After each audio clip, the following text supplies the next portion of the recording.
प्रिय विद्यार्थियों नमस्कार। तो भारतीय आदर्श विद्यापीठ में ऑनलाइन क्लास में आपका अभिनंदन, आपका स्वागत। तो पार्ट 3 हमने कर लिया है पहले लेसन में, चौथा पार्ट में करवाने जा रहा हूं।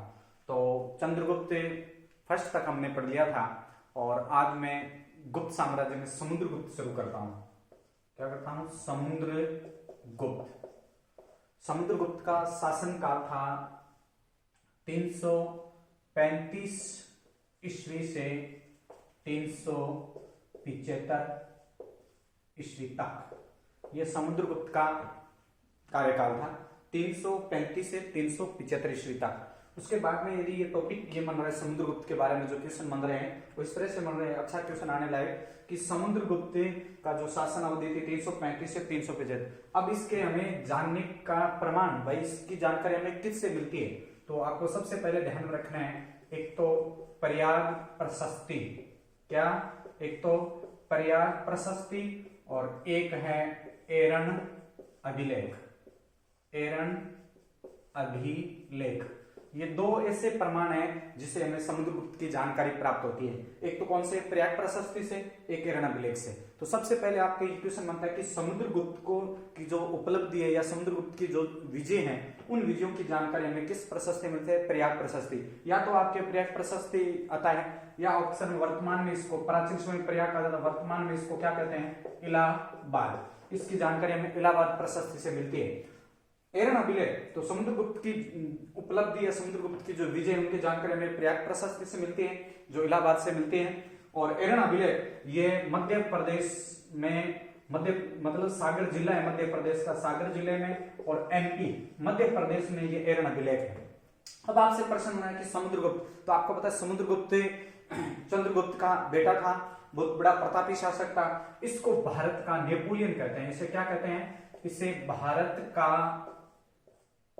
नेपोलियन कहते हैं। क्या कहते हैं? इसे भारत का नेपोलियन, इसे भारत का नेपोलियन कहते हैं। प्रोफेसर वी ए स्मिथ ने इसको भारत का क्या कहा था? नेपोलियन का था। अब प्रश्न उठता है कि समुद्रगुप्त, तो आपको पता है समुद्रगुप्त ने 9 राजाओं को, 12 राजाओं को और 3 राजाओं को पराजित किया था। मतलब आर्यवर्त का फर्स्ट युद्ध, आर्यवर्त का प्रथम युद्ध और आर्यवर्त का द्वितीय युद्ध। अब आपसे वो प्रश्न पूछ रहा है कि आर्यवर्त के प्रथम युद्ध, जब समुद्रगुप्त ने आर्यवर्त का प्रथम युद्ध किया तो आर्यवर्त में 3 शासक थे। कितने शासक? 3। एक अच्युत, एक नागसेन और एक कुलज। 3 शासकों उन्होंने आर्यवर्त के प्रथम युद्ध में पराजित किया। उसके बाद में उन्होंने दक्षिणापंथ, कौन सा? दक्षिणापंथ में उन्होंने 12 राजाओं को पराजित किया था। दक्षिणापंथ में 12 राजे थे, उन 12 राजाओं को उन्होंने समुद्रगुप्त ने क्या किया? पराजित। और दक्षिण पंथ की विजय को डॉक्टर हेमचंद राय चौधरी था, एक इतिहासकार। डॉक्टर हेमचंद राय चौधरी ने 12 राजाओं को पराजित करने के बाद में डॉक्टर हेमचंद राय चौधरी ने दक्षिणापंथ की विजय को धर्म विजय की क्या दी थी? संज्ञा दी थी। उसके बाद में प्रश्न आता है, उन्होंने 9 राजाओं को भी पराजित किया था। कितने राजाओं को? आर्यवर्त के द्वितीय युद्ध में, आर्यवर्त के द्वितीय युद्ध में इन्होंने 9 राजाओं को पराजित किया। आर्यवर्त में आर्यवर्त के प्रथम युद्ध में 3 राजा थे और दक्षिण पंथ के राज्य थे, उन्होंने कितने राजाओं को? 12 राजाओं को, और आर्यवर्त में 9 राजाओं को उन्होंने क्या किया? पराजित। अब आपसे वो प्रश्न पूछ रहा है कि उन्होंने दक्षिण भारत में 12 राजाओं को पराजित किया तो समुद्रगुप्त ने एक विजय उपाधि ली थी, ग्रहण मोक्ष अनुग्रह की उपाधि ली थी उन्होंने। ग्रहण मोक्ष अनुग्रह मतलब पहले जीतना, उसको वापस लौटा देना, उसको कहते हैं। और उन्होंने उत्तर भारत के राज्यों को भी पराजित किया, और उत्तर भारत के राज्यों को पराजित करने के कारण उन्होंने उपाधि ली थी प्रसाबोधरण। और प्रसाबोधरण का मतलब होता है जो दुष्ट होते हैं उन दुष्टों को जड़ से उखाड़ फेंकना। उसके बाद में प्रश्न आता है समुद्रगुप्त की जो प्रयाग प्रशस्ति थी, इस प्रयाग प्रशस्ति में 33 पंक्तियां थी। कितने पंक्तियां थी? 33 कुल पंक्तियां थी 33। और ये संस्कृत भाषा में लिखी गई थी, गद्य और पद्य में लिखी गई थी। कौन सी भाषा में? गद्य और पद्य में। या इसको गद्य पद्य कह दो, या इसका दूसरा नाम है चंपू शैली। जो चंपू शैली में लिखे जाते हैं उसको गद्य पद्य शैली कहा जाता है। और प्रयाग प्रशस्ति में कुल पंक्तियां कितनी थी? 33। अब आपसे वो प्रश्न पूछ रहे हैं कि 19वीं और 20वीं पंक्ति में, बहुत बार क्वेश्चन आता है 19वीं और 20वीं पंक्ति में, बहुत अच्छा क्वेश्चन है। 19वीं और 20वीं पंक्ति में आर्यवर्त के द्वितीय युद्ध का उनका क्या मिलता है, 12 राजाओं को पराजित करने का उनमें उल्लेख मिलता है। उसके बाद में और भी क्वेश्चन बनता है कि उन्होंने आर्यवर्त के 9 राजाओं को पराजित किया। 9 राजाओं को जो पराजित किया था उनका हमें वर्णन मिलता है 21वीं पंक्ति में। कौन सी पंक्ति में, 21वीं। और अब आपसे वो प्रश्न पूछ रहे हैं और आता है 23वीं और 24वीं पंक्ति। 23वीं और 24वीं पंक्ति भी थी। 23 और 24वीं पंक्ति में इन्होंने जो विदेशी शासक थे, जैसे जातियां थी शक, हुण, कुषाण, इन तीनों जातियों को पराजित किया, उनका वर्णन मिलता है 23वीं और 24वीं पंक्ति में। अब आपसे प्रश्न पूछ रहे हैं कि प्रयाग प्रशस्ति, प्रयाग प्रशस्ति में समुद्रगुप्त को 100 युद्धों का विजेता कहा गया था। कितने, 100 युद्धों का, क्योंकि उन्होंने 100 युद्ध लड़े, किसी युद्ध में ये पराजित नहीं हुआ था। उसके बाद में आपका जोरदार क्वेश्चन बनता है, प्रयाग प्रशस्ति का जो चेता था वो हरिसेन था। क्या था, हरिसेन। ये समुद्रगुप्त के दरबार की शोभा बढ़ाता था। इसी हरिसेन ने प्रयाग प्रशस्ति क्या लिखी थी, रचना। अब आपसे प्रश्न पूछ रहे हैं कि प्रयाग प्रशस्ति में हालांकि 100 युद्धों का विजेता समुद्रगुप्त को सिक्कों पर, सिक्के जो होते हैं सिक्कों पर इसे वीणा बजाते हुए दिखा गया था। समुद्रगुप्त को सिक्कों पर क्या बजाते दिखाया गया था, वीणा। इसलिए इन्हें कविराज के नाम से भी संबोधित किया जाता है। इसकी दूसरी उपाधि क्या थी, कविराज। समुद्रगुप्त को कविराज के नाम से भी जाना जाता है। उसके बाद में प्रश्न आता है कि प्रयाग प्रशस्ति, अब ये भी प्रयाग प्रशस्ति से पहले ये कौशाम्बी अभिलेख था, कौशाम्बी। और मैंने आपको पीछे मौर्य वंश में पढ़ा दिया है, कौशाम्बी अभिलेख अशोक का था। इस अभिलेख को कारुआकी अभिलेख के नाम से, क्योंकि अशोक की रानी का नाम क्या था, कारुआकी। इसी अभिलेख के ऊपर प्रयाग प्रशस्ति को बाद में उत्कीर्ण करा दिया था। और आप एक इसमें नोट के रूप में भी लिख सकते हो। इस प्रयाग प्रशस्ति के बारे में क्वेश्चन आता है, क्योंकि इसका रचयिता तो हरिसेन था। प्रयाग प्रशस्ति पर 4 शासकों का नाम मिलता है। कितने शासकों का, 4। तो सबसे पहले कौन था, अशोक। क्योंकि अशोक का अभिलेख था पहला कौशाम्बी, तो इसी को तो उत्कीर्ण करा। तो पहला कौन सा था, अशोक का नाम एक। इस अभिलेख में प्रयाग प्रशस्ति अशोक एक। उसके बाद में इसका नाम आता है, इसने समुद्रगुप्त ने इसको बाद में रचाया, तो अशोक एक, समुद्रगुप्त 2 और 1। इसके बाद में इसी इलाहाबाद प्रशस्ति को, प्रयाग प्रशस्ति को मध्यकाल में मतलब उखाड़कर अकबर ने, तो अशोक, समुद्रगुप्त और अकबर का एक दरबारी था जिसका नाम था बीरबल। तो एक तो कौन था, अशोक, एक समुद्रगुप्त 2, एक बीरबल 3 और चौथा जहांगीर। 4 शासकों का इस प्रयाग प्रशस्ति पर नाम मिलता है। कितने शासकों का, 4। अब आपसे वो प्रश्न पूछा एरण अभिलेख, तो अशोक मतलब समुद्रगुप्त के बारे में एरण अभिलेख से मेरी जानकारी मिलती है। तो एरण अभिलेख में कोटेशन आता है, कथन आता है इसका कि एरण अभिलेख में कहा गया था कि समुद्रगुप्त जब खुश हो जाता था तो कुबेर बन जाता था, और जब वो क्रोधित हो जाता तो यमराज बन जाता था। ऐसी जानकारी में कौन से अभिलेख से मिलती है, एरण अभिलेख से। उसके बाद में क्वेश्चन है, क्योंकि इसी एरण अभिलेख में समुद्रगुप्त की एक पत्नी थी जिसका नाम था दंत देवी।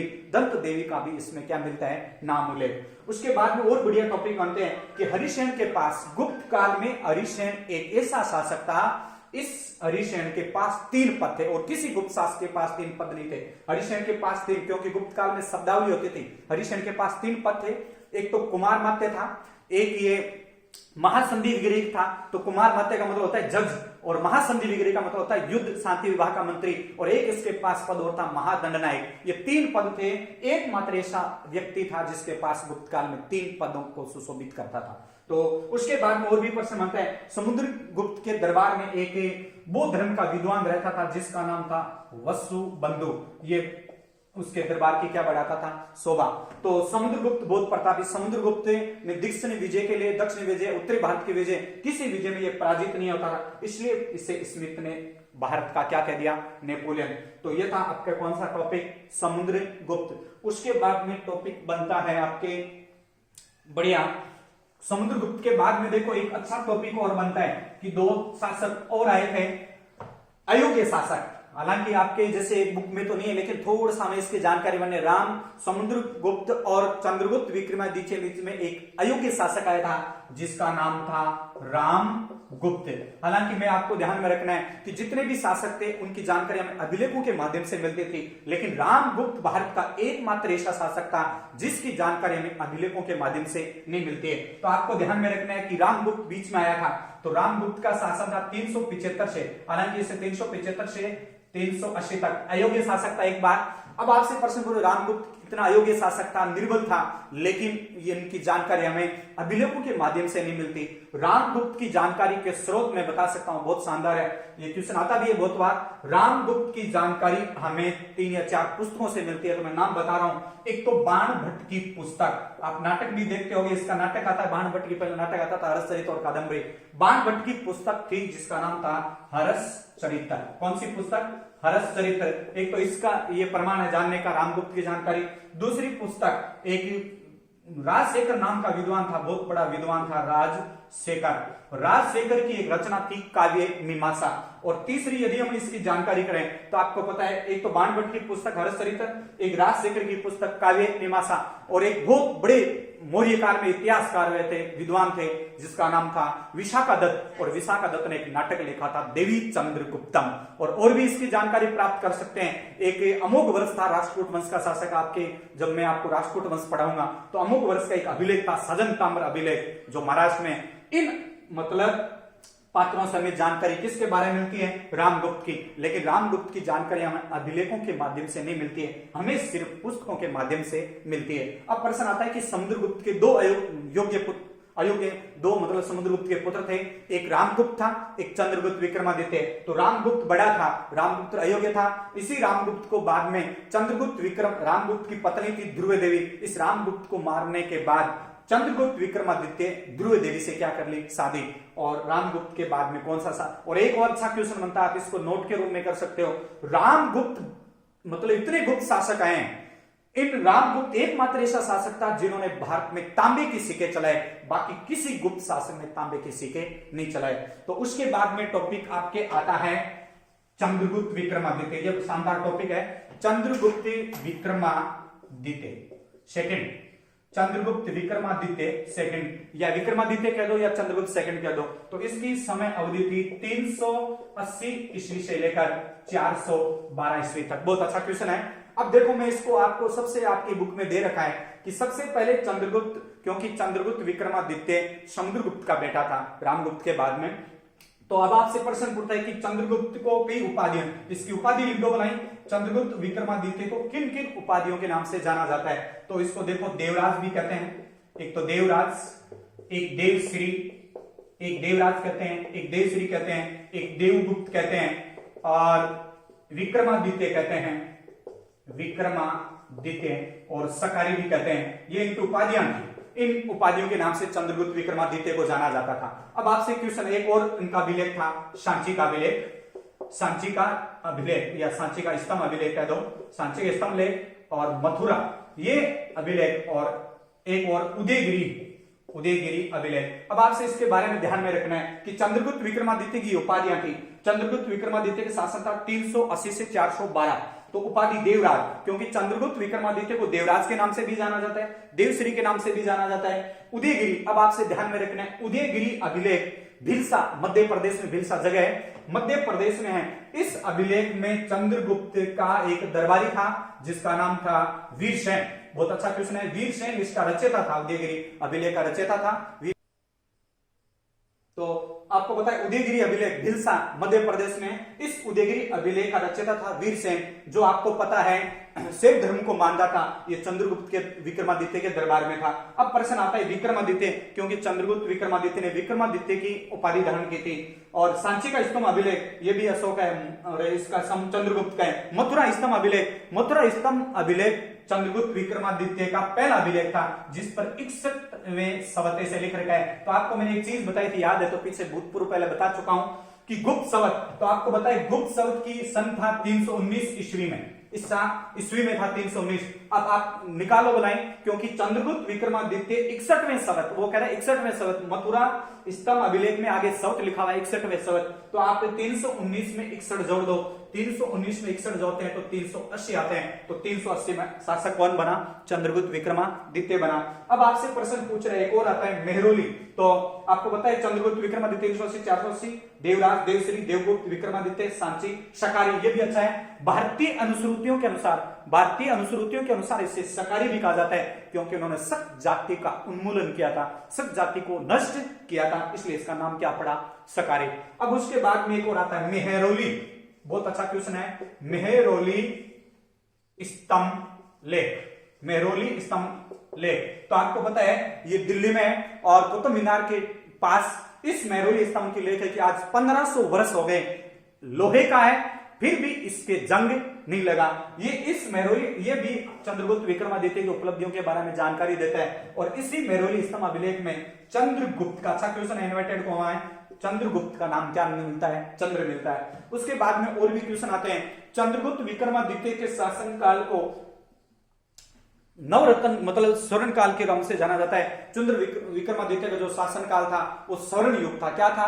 स्वर्ण युग। अब इसको यदि मैं समझू, इसको बात को और करूं कि स्वर्ण, क्योंकि चंद्रगुप्त विक्रमादित्य के दरबार में 9 विद्वानों की एक मंडली रहती थी जिसको नवरत्न के नाम से जाना जाता था।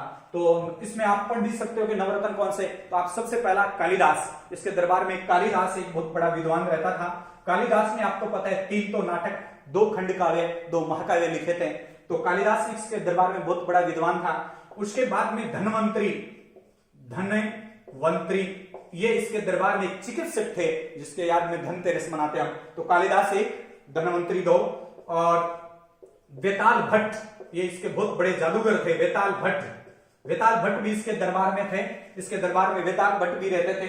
चौथा, वररुचि इसके दरबार में भी रहते थे। तो कालिदास, धनवंतरी, वेताल भट्ट, वररुचि। शपणक कूटनीतिज्ञ थे। शपणक ये कूटनीतिज्ञ थे। कालिदास, धनवंतरी, वेताल भट्ट, वररुचि, शपणक। और वराहमिहिर बहुत बड़े खगोल वैज्ञानिक थे। वराहमिहिर चिकित्सक थे, बहुत बड़े खगोल वैज्ञानिक थे जिसका जन्म उज्जैन में हुआ था। तो वराहमिहिर इसके बड़े चिकित्सक थे। कालिदास बहुत बड़े संस्कृत के बड़े विद्वान। कालिदास ने 3 नाटक, 2 खंड का, 2 महाकाव्य। धनवंतरी बहुत बड़े चिकित्सक जिसके याद में धनतेरस मनाते हैं। आत्रेय परंपरा, धनतेरस परंपरा। वेताल भट्ट जादूगर थे। वररुचि एक व्याकरण के विद्वान थे। संपणक, आपको पता है, संपणक के रूप में भी मैं अभी बताया कूटनीतिज्ञ, ये कूटनीतिज्ञ था। वराहमिहिर, तो वराहमिहिर एक बहुत बड़े चिकित्सक थे जिसका जन्म कहां हुआ? उज्जैन में हुआ था। उसके बाद में और भी विद्वान आपको लगेगा। अमर सिंह बहुत बड़े विद्वान थे। ये भी अमर सिंह ने अमरकोश, जब मैं गुप्त काल का साहित्य पढ़ाऊंगा जब आएगा, तो अमर सिंह ने कौन सा लिखा? अमरकोश। तो कालिदास से, धनवंतरी, वेताल भट्ट, वररुचि, वराहमिहिर, शपणक, अमर सिंह। शंकु भी इसके दरबार में थे। घटक ये इसके दरबार के क्या बढ़ाते थे? चंद्रगुप्त विक्रमादित्य के दरबार में नवरत्न रहते थे। 9 विद्वानों का एक मंडल रहता था। इसको नवरत्न के नाम से जाना जाता था। उसके बाद में और भी क्वेश्चन इस तरह से इसके बनते हैं कि चंद्रगुप्त विक्रमादित्य के शासनकाल को स्वर्णयुग के नाम से जाना जाता है। और चंद्रगुप्त विक्रमादित्य के दरबार में एक चीनी यात्री आया था जिसका नाम था फाहियान। बहुत अच्छा क्वेश्चन है। फाहियान एक चीनी यात्री था जिन्होंने अपने यात्रा वृत्तांत में चंद्रगुप्त विक्रमादित्य का नाम का उल्लेख नहीं किया। अब आपसे ये प्रश्न आता है, कब आया? फाहियान आया था 399 ईस्वी में और 414 ईस्वी में चला गया था। तो इस फाहियान ने अपने यात्रा वृत्तांत में चंद्रगुप्त विक्रमादित्य का कहीं नामो निशान या नाम का उल्लेख नहीं किया। और इसी फाहियान ने एक बहुत बड़ी अच्छी बात कही थी, चंद्रगुप्त विक्रमादित्य के शासन के बारे में कही थी। हालांकि इनके दरबार का उल्लेख नहीं किया। इन्होंने गुप्त काल के बारे में प्रशंसा की थी कि भारतीय लोग, बहुत अच्छा क्वेश्चन है, फाहियान ने कहा था कि भारतीय लोग अपने घरों में ताले नहीं लगाते थे। इसका मतलब है, छठी की किताब में भी दिया हुआ है कोटेशन कि ऐसे कौन से काल के बारे में किस विद्वान ने कही थी भारतीय लोग घरों में ताले। तो फाहियान एक चीनी यात्री था जो 399 ईस्वी में और 414 में चला गया। इस यात्री ने कहा था कि भारतीय लोग घरों में क्या नहीं लगाते हैं? ताले। इसका मतलब शांति प्रिय थे। उसके बाद में और आता है, चंद्रगुप्त विक्रमादित्य ने, आपको पता है, 2 राजधानियां बनाई थी। कितनी राजधानियां? 2 राजधानियां। पहली बनाई थी पाटलिपुत्र और दूसरी बनाई थी उज्जैन। तो आपको ध्यान रखना है कि मतलब गुप्त शासकों में एक ही मात्र ऐसा शासक था जिन्होंने अपनी 2 राजधानियां बनाई, बाकी गुप्त शासकों ने एक राजधानियां बनाई। तो चंद्रगुप्त विक्रमादित्य एकमात्र ऐसा शासक था जिन्होंने कितनी राजधानी बनाई? 2। पहली कौन सी बनाई? पाटलिपुत्र। दूसरी कौन सी बनाई? उज्जैन। उसके बाद में और भी चंद्रगुप्त विक्रमादित्य के क्वेश्चन बनते हैं कि चंद्रगुप्त विक्रमादित्य के समय में, आपको पता है, हमें ऐसे भी मिलता है कि चंद्रगुप्त विक्रमादित्य के समय शकों ने भारत पर आक्रमण किया था। तो उस समय में शक शासक था रुद्रसेन। अब ये भी प्रश्न पूछा है, रुद्रसेन कौन सा? सेकंड। इस रुद्रसेन सेकंड के साथ आपको पता है चंद्रगुप्त विक्रमादित्य की एक पुत्री थी जिसका नाम था प्रभावती गुप्त। क्या नाम था? प्रभावती गुप्त, इसकी पुत्री का नाम था प्रभावती गुप्त का। इसी प्रभावती गुप्त का विवाह किसके साथ हुआ? रुद्रसेन सेकंड के साथ हुआ। और भी प्रश्न आता है कि चंद्रगुप्त विक्रमादित्य ने इस प्रभावती गुप्त का विवाह रुद्रसेन के साथ कर दिया। और क्वेश्चन है बहुत एग्जाम्पल, हालांकि मैंने आपको एग्जाम्पल लिया, सातवां वंश शासकों ने भूमि दान देने की प्रथा चलाई थी, लेकिन उसका प्रमाण नहीं मिलता। इसका प्रमाण प्रभावती गुप्त ने अपने गुरु, प्रभावती गुप्त के गुरु का नाम था, जिसका नाम था चिंडला स्वामी। उस चिंडला स्वामी को एक दगुल गांव है कर्नाटक में, इस दगुल गांव को इन्होंने अपने गुरु को दीक्षा के रूप में, दक्षिणा के रूप में दान में दे दिया था। तो दगुल गांव कर्नाटक में प्रभावती गुप्त अपने गुरु को भूमि दान दे दी थी, भूमि दान के लिए उन्होंने दीक्षा प्रदान कर दी। उसके बाद में क्वेश्चन आता है कि चंद्रगुप्त विक्रमादित्य ने 3 वैवाहिक संबंध स्थापित किए थे। कैसे 3 विवाह? एक तो उन्होंने बताया प्रभावती गुप्त थी, इसकी पत्नी का नाम था चंद्रगुप्त विक्रमादित्य कुबेर नागा। तो कुबेर नागा से इन्होंने सर्वप्रथम विवाह किया। इसी कुबेर नागा की रानी से प्रभावती गुप्त पैदा हुई थी।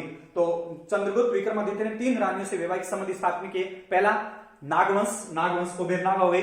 दूसरी वाकाटक वंश, तो रुद्रसेन वाकाटक वंश का था, वाकाटक वंश के साथ और कदम वंश के साथ इन्होंने 3 वैवाहिक संबंध स्थापित किए थे। उसके बाद में आता है कि चंद्रगुप्त विक्रमादित्य के समय में आपको पता है ये एक आर्यभट्ट नाम का विद्वान, हालांकि उसके समकालीन था, इसके दरबार में नहीं था। आर्यभट्ट का नाम है कि बहुत बड़ा उस समय में समकालीन विद्वान पैदा हुआ था। और आर्यभट्ट के नाम पर आपको पता है, आर्यभट्ट ने कहा था पृथ्वी सूर्य के चारों ओर चक्कर लगाती है। और आर्यभट्ट के नाम पर एक बहुत अच्छा क्वेश्चन है, आर्यभट्ट के नाम पर भारत में पहला उपग्रह छोड़ा गया था 19 अप्रैल 1975। और आर्यभट्ट ऐसा विद्वान था या वैज्ञानिक था जिन्होंने शून्य और दशमलव प्रणाली का सिद्धांत प्रतिपादित किया था। और आर्यभट्ट का जन्म 436 ईसा पूर्व में कुसुमपुर पटना में हुआ था। और भी अंकगणित, बीजगणित, रेखागणित के सिद्धांतों को प्रतिपादित किया था और पाई का मान भी इन्होंने दिया था। इसके बाद में आपके टॉपिक आता है गुप्त काल में, इसके गुप्त काल के शासन, इस चंद्रगुप्त विक्रमादित्य के बाद में आता है आपके टॉपिक कौन सा? चंद्रगुप्त विक्रमादित्य के बाद में आता है कुमार गुप्त। क्या आता है? कुमार गुप्त अच्छा क्वेश्चन है। और कुमार गुप्त का शासनकाल था 414 से 455 ईस्वी तक। बहुत अच्छा क्वेश्चन है कुमार गुप्त। तो आपको पता है कुमार गुप्त का शासन क्या था? कुमार गुप्त का शासन था 414 से 455 ईस्वी तक। अब इसमें भी क्वेश्चन बनता है बहुत बार। कुमार गुप्त को आपको पता है श्री महेंद्रादित्य के नाम से जाना जाता है। और इसको हेनसांग ने इसे शक्रादित्य कहा था। क्या कहा था? शक्रादित्य के नाम से जाना जाता है। कुमार गुप्त ने श्री महेंद्र की भी उपाधि ली थी। कुमार गुप्त को शक्रादित्य भी कहा जाता था और महेंद्र के नाम से भी जाना, और कुमार गुप्त फर्स्ट के नाम से भी जाना जाता है। अब आपसे पता है कि कुमार गुप्त का शासन था 414 से 455 ईस्वी तक। और भी इसमें क्वेश्चन बहुत अच्छा बनता है कि कुमार गुप्त के अभिलेखों के बारे में यदि मैं आपको जानकारी दूं तो कुमार गुप्त का सबसे पहला अभिलेख है विलसड़ अभिलेख। आपको पता है विलसड़, याद भी रखना है कि विलसड़ अभिलेख कहां है। तो ये कुमार गुप्त का प्रथम अभिलेख है। विलसड़ अभिलेख पर एक तिथि लिखी हुई है 415 ईस्वी में। तो आपको पता है विलसड़ अभिलेख एंटा जिला है यूपी में है। ये कहां है? यूपी में। ये कुमार गुप्त का पहला क्या था? अभिलेख था। तो कुमार गुप्त के समय में 414-415 शासन किया। कुमार गुप्त की उपाधियों का नाम मैंने बता दिया, श्री महेंद्र, कुमार गुप्त फर्स्ट, और हेनसांग ने इसे शक्रादित्य के नाम से संबोधित किया। तो विलसड़ अभिलेख 415 ईस्वी में था, तिथि अंकित है। ये अभिलेख एंटा जिले यूपी में है। इस अभिलेख से हमें कुमार गुप्त की भी क्या मिलती है? जानकारी। अब क्वेश्चन और भी जोरदार बनता है। कुमार गुप्त के समय में अब एक और भी अभिलेख है जूनागढ़ अभिलेख, और एक इसके आगे लिख सकते हो भित्री गांव अभिलेख, या भित्री स्तंभ कह दो, भित्री स्तंभ लेख। तो आपको पता है विलसड़ अभिलेख हो गया। जूनागढ़ अभिलेख गुजरात में है, सौराष्ट्र जिले में। इस अभिलेख से हमें आपको पता है कि इस अभिलेख से 3, वैसे मैं आगे बढ़िया लिखा दूंगा आपको। जूनागढ़ अभिलेख से हमें यह जानकारी मिलती है कि इन्होंने कुमार गुप्त के समय में शक जाति ने भारत पर क्या कर दिया? आक्रमण। शक जाति का आक्रमण। भित्री स्तंभ अभिलेख, भित्री स्तंभ से भी जानकारी मिलती है कि भित्री स्तंभ में यह वर्णन मिलता है कि यह भित्री स्तंभ अभिलेख है गाजीपुर यूपी में। इस अभिलेख से हमें यह जानकारी मिलती है कि कुमार गुप्त के समय में शक जाति ने भारत पर क्या कर दिया था? आक्रमण। और भी अच्छा क्वेश्चन बनता है जूनागढ़ भित्री स्तंभ लेख। और एक मैं और इसका टॉपिक बताऊं, मंदसौर सौर अभिलेख। ये अच्छा क्यों, हालांकि ये कुमार गुप्त फर्स्ट का नहीं है, इस पर डेट लिखी हुई है, सन लिखा हुआ है 473 ईस्वी, इसका मतलब कुमार गुप्त का तो नहीं है ये, लेकिन 473 ईस्वी में ये कुमार गुप्त सेकंड का अभिलेख है। लेकिन इस कुमार गुप्त के फर्स्ट के बारे में जानकारी मिल रही है कि मंदसौर अभिलेख कहां है। मंदसौर अभिलेख मध्य प्रदेश में है। आपको पता है इस मंदसौर अभिलेख पर 473 कहा जाता है, बहुत बार अच्छा क्वेश्चन है। मंदसौर प्रशस्ति की रचयिता वत्स भट्टी था। कौन था? वत्स भट्टी इसका रचयिता था। इस अभिलेख में हमें आपको पता है एक तो प्राचीन भारत के सूर्य मंदिर का वर्णन मिलता है, और इसी अभिलेख में एक मालवा का राज्यपाल था कुमार गुप्त, स्कंद गुप्त के समय में मालवा का राज्यपाल जिसका नाम था बंधु वर्मा, इस बंधु वर्मा का नाम भी मिलता है। और एक अच्छा टॉप क्वेश्चन मंदसौर अभिलेख में रेशम बुनकर, बहुत अच्छा क्वेश्चन है, रेशम बुनकर का वर्णन मिलता है। रेशम बुनकर मतलब होता है कपड़े बुनने वाले, रेशम बुनकर का वर्णन मिलता है। और या पटवाई कह दो, या इसको ऐसे कह सकते हो आप तंतुवाय, धागा। तो इस धागे का वर्णन कौन से अभिलेख में मिलता है? मंदसौर अभिलेख। और प्राचीन समय में इसका मंदसौर का प्राचीन नाम था दसपुर। तो इस अभिलेख से हमें ये जानकारी मिलती है, इसका रचयिता वत्स भट्टी था। उसके बाद में प्रश्न आता है, कुमार गुप्त भारत का एकमात्र ऐसा शासक था, बहुत अच्छा क्वेश्चन, जिसके समय में नालंदा विश्वविद्यालय की क्या हुई थी? स्थापना। और आपको पता है नालंदा विश्वविद्यालय की स्थापना कुमार गुप्त के समय हुई थी। और नालंदा विश्वविद्यालय बिहार राज्य में, जिसे बौद्ध धर्म का ऑक्सफोर्ड कहा जाता है। क्या कहते हैं? बौद्ध धर्म का ऑक्सफोर्ड विश्वविद्यालय के नाम से जाना जाता है। और इसी विश्वविद्यालय में आपको पता है तर्क, वितर्क, व्याकरण और गणित के बारे में शिक्षा दी जाती थी इस विद्यालय में। उसके बाद में प्रश्न आता है कि कुमार गुप्त भारत का एकमात्र ऐसा शासक था जिसके सर्वाधिक अभिलेख मिले भारत में। मतलब गुप्तों में जितने भी गुप्त शासक थे उन्होंने सबसे ज्यादा अभिलेख मिले कुमार गुप्त के मिले। और कुमार गुप्त के अभिलेखों की संख्या थी 18 अभिलेख मिले। और भी क्वेश्चन बनता है कि कुमार गुप्त के समय में हमें बित्री स्तंभ अभिलेख से जानकारी मिलती है कि कुमार गुप्त के समय में अंतिम समय में, या उस बित्री स्तंभ अभिलेख में कुमार गुप्त के समय में इस शक जाति ने भारत पर क्या कर दिया था? आक्रमण सर्वप्रथम। उसके बाद में और भी प्रश्न बनता है कि कुमार गुप्त ने एक अच्छी व्यवस्था भी लागू की। कुमार गुप्त ने गुरुड आकृति के स्थान पर इन्होंने मयूर आकृति के सिक्के चला दिए थे, क्योंकि गुप्त शासकों का मेन था, गुप्त शासक विष्णु भगवान को मानते थे और लक्ष्मी को पूजा करते थे, और उनका गुरुड वाहन होता था। विष्णु भगवान का वाहन क्या था? गुरुड। तो आपको बताया कुमार गुप्त भारत का एकमात्र ऐसा गुप्त शासक था जिन्होंने गुरुड आकृति की जगह मयूर आकृति के सिक्के क्या कर दिए? उत्कीर्ण कर दिए। और भी क्वेश्चन अच्छा बनता है कि कुमार गुप्त के समय में एक दामोदर ताम्रपत्र है जो पश्चिम बंगाल, अब तो पश्चिम बंगाल में नहीं है, अब तो है बांग्लादेश में। तो दामोदर, बढ़िया क्वेश्चन है, दामोदर ताम्रपत्र, दामोदर ताम्रपत्र आज पश्चिम बंगाल क्या बांग्लादेश में दिनाजपुर जिले में। इस अभिलेख से हमें भूमि क्रय विक्रय की क्या मिलती है? जानकारी मिलती है। भूमि के क्रय विक्रय के बारे में इसके क्या मिलती है? जानकारी। और धंधे भी अभिलेख है वहां पर, वेनागर अभिलेख भी है, ये बांग्लादेश में है। तो ये था कुमार गुप्त का। तो कुमार गुप्त के समय में ये भी ध्यान में रखना है कि कुमार गुप्त का शासनकाल क्या था? 414 से 455 ईस्वी तक। उसके बाद में आपके जो टॉपिक आता है उस टॉपिक का मतलब है, उसके बाद में आपका टॉपिक है स्कंद गुप्त। कौन सा था? स्कंद गुप्त का नाम आता है, स्कंद गुप्त। अच्छा टॉपिक है ये भी। स्कंद गुप्त का शासनकाल था बहुत बढ़िया, 455 ईस्वी से 467 ईस्वी तक। 455 से कौन सा? 467 ईस्वी तक। अब ध्यान में रखना है स्कंद गुप्त का भी। तो स्कंद गुप्त के भी कुछ अभिलेख थे। तो स्कंद गुप्त का एक तो भित्री स्तंभ अभिलेख, भित्री स्तंभ अभिलेख, अच्छा क्वेश्चन है। तो आपको पता है शक्रोपन भित्री स्तंभ अभिलेख, और एक इसका अभिलेख था कोहोम स्तंभ है गोरखपुर में, कट है गोरखपुर, और गोरखपुर आपको पता है कहां है? यूपी में। तो आपको पता है स्कंद गुप्त का शासनकाल था 455 से 467। भित्री स्तंभ अभिलेख, ये भित्री स्तंभ अभिलेख गाजीपुर में यूपी में, मैंने आपको पीछे बता दिया। और कोहम स्तंभ अभिलेख गोरखपुर है यूपी में। ये दो अभिलेख हमें स्कंद गुप्त के बारे में जानकारी उपलब्ध कराते हैं। या एक तीसरा इसका अभिलेख लो, जूनागढ़, बहुत अच्छा क्वेश्चन है। जूनागढ़ अभिलेख, तो ये गुजरात में सौराष्ट्र जिले में जूनागढ़ अभिलेख से हमें भी जानकारी मिलती है इसके बारे में। तो आपको ध्यान में रखना है स्कंद गुप्त का शासनकाल था 455 से 467। भित्री स्तंभ अभिलेख से इसकी उपलब्धियों की जानकारी मिलती है। कोहम स्तंभ अभिलेख जो गोरखपुर में, इसमें आपको पता है स्कंद गुप्त का नाम सक्रोपम था। क्या था? सक्रोपम। और जूनागढ़ अभिलेख भी स्कंद गुप्त की जानकारी उपलब्ध कराता है, क्योंकि आपको पता है जूनागढ़ अभिलेख, एक इसमें मैं आपको नोट में लिखा हूं तो आपको मैंने लिखा था जूनागढ़ अभिलेख सौराष्ट्र जिले में, गुजरात में। इस अभिलेख भी जानकारी हमें, इस जूनागढ़ अभिलेख से हमें 4 शासकों की जानकारी मिलती है। कैसे? तो मैंने आपको बताया था, नोट में लिख दो। चंद्रगुप्त मौर्य के समय में आपको मैंने लिखा था सुदर्शन झील है सौराष्ट्र जिले में, गुजरात में, उस झील का निर्माण करवाया था चंद्रगुप्त मौर्य के समय में। उसका राज्यपाल था पुष्यगुप्त वैश्य। और दूसरा इसका नाम अशोक के समय में जूनागढ़ जो सुदर्शन झील थे वो एक बार पानी के बढ़ाव के कारण पुल टूट गए थे, जिसका निर्माण करवाया था तुषाप ने। उसका राज्यपाल था अशोक का। तीसरा इसका निर्माण आपको पता है स्कंद गुप्त के समय में होता है। तो स्कंद गुप्त के समय में स्कंद गुप्त का एक राज्यपाल था चक्रपालित, सुविकास चक्रपालित। उस सुविशाख चक्रपालित ने इस सुदर्शन झील का पुनः निर्माण करवाया था।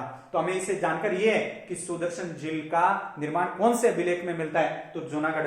क्योंकि और ऐसे भी रहता है जूनागढ़ अभिलेख का विषय क्या है, तो आपको ये ध्यान में रखना है जूनागढ़ अभिलेख का विषय जल सिंचाई प्रबंध व्यवस्था, यह सिंचाई व्यवस्था। उसके बाद में और भी क्वेश्चन मानते हैं स्कंद गुप्त के बारे में कि स्कंद गुप्त के समय में मैं आपको बताया, पहला सर्वप्रथम यदि आक्रमण आ जाए शक जाति ने, तब तो क्या था कुमार गुप्त के समय में। लेकिन स्कंद गुप्त के समय में सर्वाधिक पुष्यमित्र एक राजा था शक शासक, उस शक शासक ने स्कंद गुप्त के समय में सर्वाधिक बार क्या कर दिए? आक्रमण। और भी क्वेश्चन बनता है कि स्कंद गुप्त के एकमात्र ऐसा गुप्त शासक था जिन्होंने अपनी राजधानी अयोध्या बनाई, और मतलब अलग है। तो स्कंद गुप्त ने कौन सी राजधानी बनाई?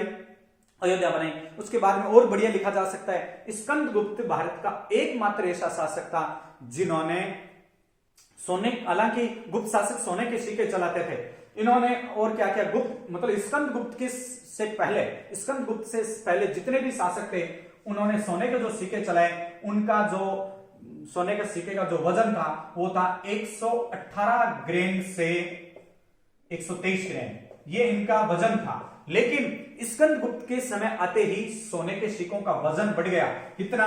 144 ग्रेन से 146 ग्रेन। कारण क्योंकि उसके सिक्कों में कुछ मिलावटी था, इसलिए इसको घटिया शासक के नाम से जाना जाता है। और भी प्रश्न बनता है कि स्कंद गुप्त के समय, मैंने आपको बता दिया कि स्कंद गुप्त के समय में मतलब उन जाति ने, शक जाति ने भारत पर आक्रमण कर दिया था और इन्होंने अपनी राजधानी क्या बना ली? राजधानी अपनी अयोध्या बना ली। तो ये था कौन सा था आपके? स्कंद गुप्त। उसके बाद में आपके आते हैं उत्तरोत्तर गुप्त, कि भी इसमें मेन तो आपके स्कंद गुप्त की टॉपिक है। उसके बाद में यदि आपके टॉपिक आ जाएं, मान लो आते हैं कि इनके बाद में कौन से, तो अन्य जो गुप्त शासक मैं उनके नाम बता देता हूं आपके, हालांकि किताब में तो नहीं है, थोड़ा बहुत, लेकिन थोड़ा ज्यादा तो डीपली नहीं है, लेकिन थोड़ा बहुत। तो आपको उसके बाद में ध्यान रखना है स्कंद गुप्त के बाद में गुप्त शासक आए पुरुगुप्त। कौन आए? पुरुगुप्त आया। इसका कोई ज्यादा इतिहास में उल्लेख नहीं, पुरुगुप्त आया। पुरुगुप्त के बाद में आया बुद्धगुप्त। कौन आया? बुद्धगुप्त। और बुद्धगुप्त के बाद में आया ये शासक थे। लेकिन आपको ये चीज में ध्यान रखना है, इसके उत्तरोत्तर जो मुगल आए लास्ट में, उनमें एक था जिसका नाम था भानुगुप्त। ये थोड़ा ध्यान में रखना है, भानुगुप्त। तो भानुगुप्त का शासन काल है 510 ईस्वी। इसका एक क्वेश्चन आता है परीक्षा में, बहुत बढ़िया। भानुगुप्त के समय में एक गोपराज नाम का कोई शासक था। गोपराज की पत्नी सती हो गई थी। तो इसमें भानुगुप्त की जानकारी हमें एरन अभिलेख से मिलती है, एरन अभिलेख से। अब इसका भी क्वेश्चन है कि एरन अभिलेख आगे लिखा हुआ है 510 ईस्वी। एरन अभिलेख में भानुगुप्त के समय में गोपराज की पत्नी सती हो गई थी। तो प्राचीन भारत में सर्वश्रेष्ठ जो उदाहरण मिलता है वो किस अभिलेख में मिलता है? सती प्रथा का उदाहरण एरन अभिलेख में। तो एरन अभिलेख में सती प्रथा का सर्वप्रथम प्राचीन भारत में उदाहरण मिलता है। तो आपसे प्रश्न पूछेगा कि प्राचीन भारत के इतिहास में सती प्रथा का उदाहरण दो, तो प्राचीन भारत में सती प्रथा का उदाहरण है एरन अभिलेख, जो मध्य प्रदेश में आपको बता दिया, सागर जिले में सती प्रथा का सर्वप्रथम इसमें क्या मिलता है? उदाहरण। और ये भानुगुप्त के समय हुआ था और गोपराज की पत्नी सती हो गई थी, इतिहास। उसके बाद में क्वेश्चन बनता है आपके बढ़िया टॉपिक कि अंतिम गुप्त शासक। तो आपको बताए अंतिम गुप्त शासक था विष्णुगुप्त। कौन था? विष्णुगुप्त। ये ध्यान में रखना है, अंतिम गुप्त शासक था विष्णुगुप्त। तो ये तो आपके गुप्त काल के क्या थे? शासक थे। अब आपके टॉपिक लगता है गुप्त काल में सांस्कृतिक संबंध। तो आपको मैंने आपको बताया था गुप्त काल का सांस्कृतिक संबंध कैसा था? तो मैंने आपको पहले इतिहास बता दिया, गुप्त काल के साहित्य को क्लासिकल युग, गुप्त काल के साहित्य को पिराकलिस युग, क्योंकि गुप्त काल के साहित्य को स्वर्ण युग कहा जाता था। आपको यह ध्यान में रखना है कि जित रामायण हो, रामायण का अंतिम भाग, महाभारत का पूर्ण, या महाभारत, रामायण, पुराण, स्मृति, वेद, ये सारों जो अंतिम रूप से जिसका संकलन हुआ था वो किस काल में हुआ था? गुप्त काल में। अब आपको ध्यान में रखना है तो कि गुप्त काल में सांस्कृतिक विरासत, तो सांस्कृतिक ग्रंथ, तो सबसे पहले आपको ध्यान में रखना है पंडित विष्णुदत्त, भाई अनेक ग्रंथ लिखे गए थे गुप्त काल में, इसलिए उनको स्वर्ण युग कहा जाता था। गुप्त काल में संस्कृत भाषा का इस्तेमाल, क्योंकि गुप्त काल में राजकीय भाषा संस्कृत हो गई थी और संस्कृत में ग्रंथ लिखे, तो कालिदास के नाटक, क्योंकि एक माल विभाग ने मित्रों को निकाल दो क्योंकि वो शुंग काल में लिखा, कालिदास के 2 नाटक, 2 खंड काव्य जैसे रघुवंश, कुमार संभव, मेघदूत, ऋतुसार, ये तो नाटक और इनके खंड काव्य, महाकाव्य, और कालिदास के 2 नाटक, एक मालव का अभिज्ञान शाकुंतलम, एक विक्रमोर्वशीयम। एक पंडित विष्णुदत्त शर्मा हुए थे उस समय में, जिन्होंने पंचतंत्र नामक पुस्तक लिखी, जिनके विदेशों में 50 भाषाओं में अनुवाद हुआ था। और भी ग्रंथ लिखे गए, जैसे शूद्रक की रचना एक थी, मर्चकटिकम, मर्चकटिकम की रचना भी कहां हुई? गुप्त काल में हुई। और भी मैं ग्रंथ का नाम लूं, बहुत सारे ग्रंथ है। अमरसी अभी मैं पढ़ा के गया था, चंद्रगुप्त विक्रमादित्य के दरबार में था, अमरसी ने अमरकोश लिखा। और भी ग्रंथ है, वत्स भट्टी था जिन्होंने रावण वध नामक पुस्तक लिखा। और भी पुस्तक है बहुत सारी, जितने भी ग्रंथ थे गुप्त काल में, अमरसी ने, पंचतंत्र, और जैसे मैं नाम लूं गुप्त काल में, एक धन्वंतरी ने लिखा, धन्वंतरी ने निघंटू लिखी थी, और पाल काव्य ने अष्टावेद हाथियों के ऊपर मतलब पुस्तकें लिखी थी, आर्यभट्ट ने आर्यभट्टियम नामक ग्रंथ लिखे थे, वराहमिहिर ने पंच सिद्धांतिका, योग माया, विवाह पटल, लघु जातक, ये सारी पुस्तकों की रचना किस काल में हुई? गुप्त काल में। और भी यदि मैं मतलब गुप्त काल में दुखांत और सुखांत नाटक लिखे गए थे, और इन दुखांत और सुखांत नाटकों की तुलना यूनान के साहित्य से होती थी, इसलिए गुप्त काल को स्वर्ण युग के नाम से जाना जाता था। और मैं यदि बात करूं गुप्त काल में, आपको पता है हर इतिहास साहित्य की दृष्टि से महत्वपूर्ण था। गुप्त काल में मंदिर निर्माण का अंतिम जो मंदिरों का जो निर्माण हुआ था वो किस काल में हुआ था? गुप्त काल में हुआ था। और गुप्त काल में चित्रकला भी, जैसे अजंता एलोरा की गुफाएं, उन गुफाओं का निर्माण भी किस काल में हुआ था? गुप्त काल में हुआ था। और यदि मैं आपको बताऊं गुप्त काल की गुफाएं 16, 17 और 19, ये 16 जो गुफा है मरासन राजकुमारी का चित्र है, 17वां चित्रशाला, 19 महात्मा बुद्ध को मतलब माताएं उनको शिशुओं को दूध पिलाते हुए, तो 16, 17 और 19 ये तीनों गुफाएं गुप्त काल की प्रकाश डालती हैं। और भी यदि मैं बताऊं गुप्त काल में मंदिरों का निर्माण हुआ था, जैसे आपको पता है भित्र गांव कानपुर में मंदिर है जो किस ईंटों से बना हुआ था? किससे बना हुआ था? एक तो भित्र गांव का कानपुर मंदिर, एक सिरपुर का लक्ष्मण मंदिर जो छत्तीसगढ़ में, ये ईंटों से निर्मित। बाकी गुप्त काल के मंदिर किससे बनते थे? पत्थरों से बनते थे। और यदि मैं बात करूं गुप्त काल में मंदिरों का निर्माण, सिकर, एक देवगढ़ का झांसी, देवगढ़ का 10 अवतार मंदिर झांसी में, यह मंदिर शिखर युक्त भारत का प्रथम उदाहरण माना जाता है। तो गुप्त काल में मंदिर, गुफाएं, चित्र, ये जितने भी जैन बौद्ध धर्म, सभी को इसमें धर्म स्थान दिया जाता था। अब आपसे और भी प्रश्न बनता है कि गुप्त काल में और बताइए ऐतिहासिक, तो आपको पता है गुप्त काल में जितने भी साहित्य, जितने भी ग्रंथ, जितने भी बौद्ध कला, जैन कला, चित्रकला, इसमें सबसे ज्यादा बड़ा योगदान गुप्त काल में। और गुप्त काल को मतलब संस्कृत भाषा की दृष्टि से स्वर्ण युग कहा जाता था। संस्कृत भाषा का इसमें सबसे ज्यादा क्या हुआ था? प्रचलन हुआ था। Thank you. और बाकी अगले वीडियो